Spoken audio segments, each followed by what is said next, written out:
something that we spoke about in the studio, and it's also a huge part of your practice, is the idea of community, which is a word that gets thrown around a lot and gets kind of yassified and but this idea of, meeting people halfway. I mean, something that I really like talking to you about was this idea of there has to be a balance. Yes, the artist is giving a lot of themselves, and the audience also has to turn up. And in that sense, there is a sort of, a balance, a give and take.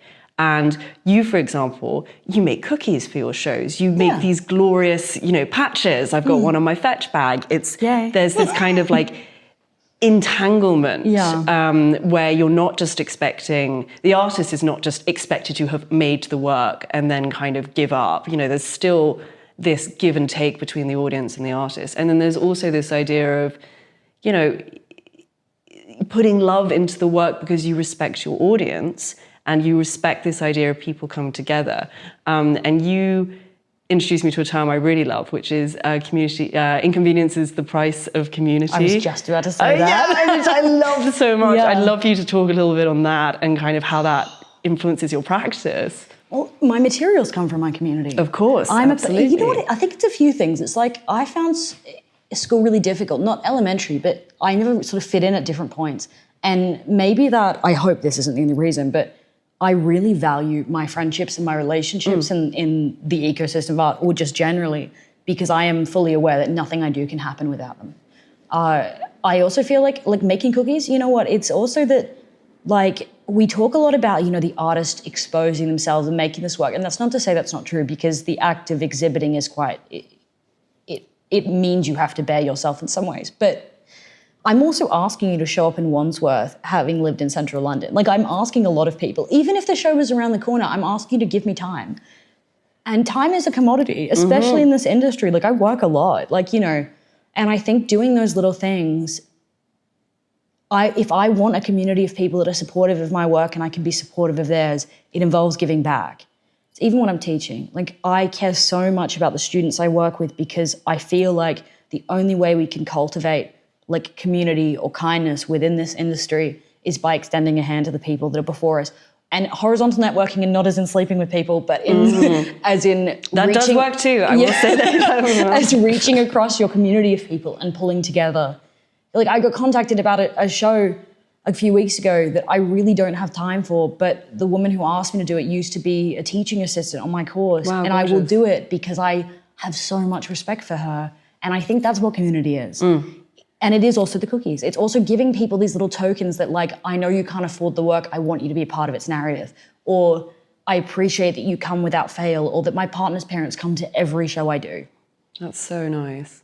That is people, I think, don't realize that the work doesn't exist if there's no one to look at it. Nothing exists in an echo chamber, and it may as well not exist if no one sees it. Yeah, no, absolutely. I mean, this is another thing we spoke about, is the idea of the tortured artist, which has always kind of irritated me, is people make things, yes, for attention, but there's this idea that artists will collapse if they don't create their work. And I think there is absolutely, like you say, a lot of art, of an artist's soul that goes into their work. And there is this kind of exposing element to it. But there's also, there has to be a desire for an audience to get something out of it. Do you think about that when you're making your work? Are you thinking, how are people going to receive that? Or are you more kind of focused on your I need to get this out, I have an idea, I want to construct it? Probably the latter, because I'd still make work if no one saw it. Okay, so probably the latter. This 100%. is really good to hear. Yeah, sorry. Oh, no, please. I mean, because there is this idea of the tortured artist, and this kind of it needs to be seen and constructed and perceived is a word I really like. And it's just kind of, it has to be reinterpreted by someone else. And that's not, I think, the case. And I don't think that's ever been the case for good art.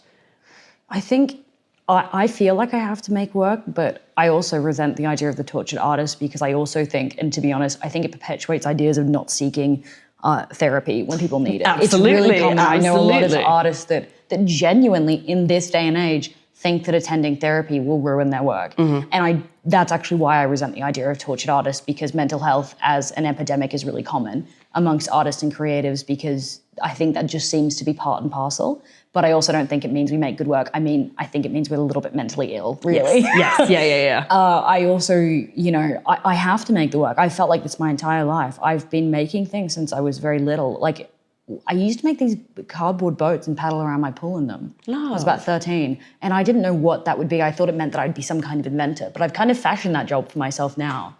So I'd be making work regardless, but I think I get a lot out of sharing work because it allows me to understand what it is I'm doing. It allows me to see the work outside of the studio.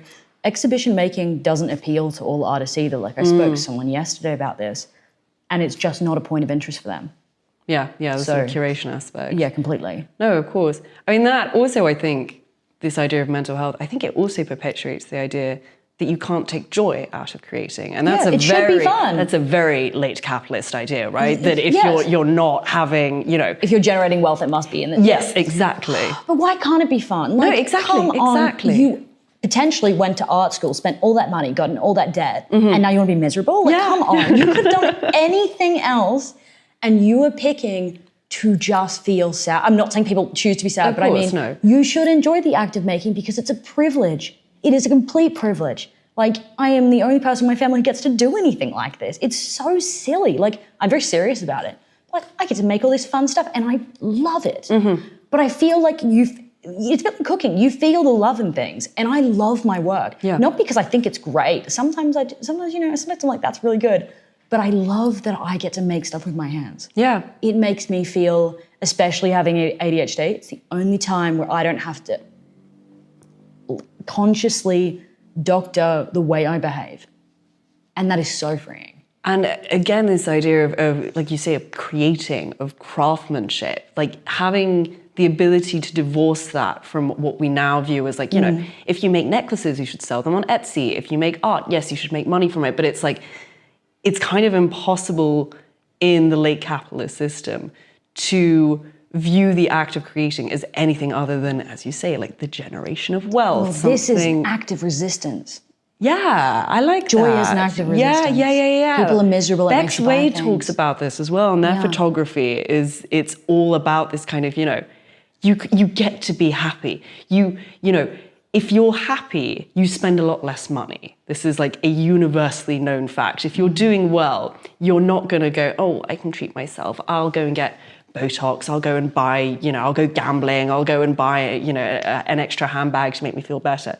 So I think being able to kind of sit down and be like, oh, I'm actually doing really well. I don't need to go to Starbucks or whatever. Yeah. There really is truly an act of going, oh my God, I'm not going to spend money. Yeah, well, I mean, the idea of the sweet treat is also very capitalist, but do I partake? I do. It's that. But it's also like, I think joy is an act of resistance. And people will often say when they visit me that I seem very happy, and I am. I didn't realize I could ever be this happy doing anything. Yeah.